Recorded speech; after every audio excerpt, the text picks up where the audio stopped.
అది పుస్తకం పేరు కాదు, అది దైవగ్రంథం పేరు. ఆ పేరు నీకెందుకు పెట్టారు? ఎందుకంటే భగవద్గీతలో ఉన్నవన్నీ కూడా నా శరీరంలో పెట్టాలి. చిన్న శరీరమే కాదు, మానవ శరీరాలన్నీ కూడా నచ్చే భగవద్గీతలే. అయితే పంచపాండవులు ఎవరు? లౌడమ్మా. పంచేంద్రియాలే పంచపాండవులు. అయితే కౌరవులు ఎవరు? మన కోరికలే కౌరవులు. అయితే పంచపాండవుల భార్య ద్రౌపది మాత ఎవరు? పంచేంద్రియాలకి మూలపడి ఉండే సత్యశీలమే ద్రౌపది మాత. అయితే శ్రీకృష్ణ భగవానుడు ఎవరు?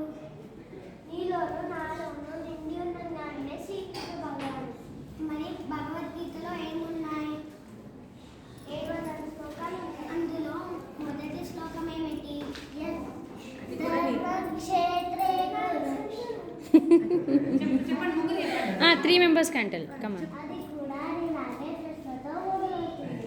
ధర్మక్షేత్రే కురుక్షేత్రే సమవేతాయుత్సవః మామకా పాండవశ్చైవ కిమకుర్వత సంజయ. ధర్మక్షేత్రే కురుక్షేత్రే అంటే ధర్మక్షేత్రమైన మనసులో సమవేతాయుత్సవః అంటే యుద్ధం చేయాలనే ఉత్సాహంతో సమావేశమయ్యున్న. మామకా పాండవశ్చైవ అంటే కోరికలు పంచేంద్రియాలు కలిసి. కిమకుర్వత సంజయ అంటే ఈ భూమి మీదకి వచ్చి చేస్తున్నావు, ఎలా ఉంటున్నావు అని ఈ శ్లోకం మనల్ని ప్రశ్నిస్తుంది. అవునా, ఈ శ్లోకం మనల్ని హవాని ప్రశ్నిస్తుందా? దానికి నీ జవాబేమిటి? యత్ర యోగేశ్వర కృష్ణ యత్ర పార్థో ధనుర్ధరః తత్ర శ్రీ విజయో భూతి ధ్రువాణి తిర్మతిర్మమ.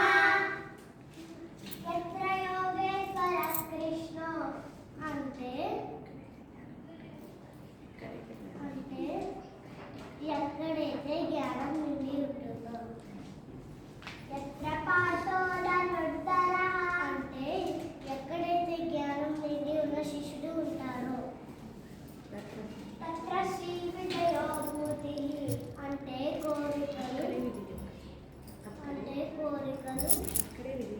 అక్కడే విజయం కలుగుతుంది. ధ్రువాణి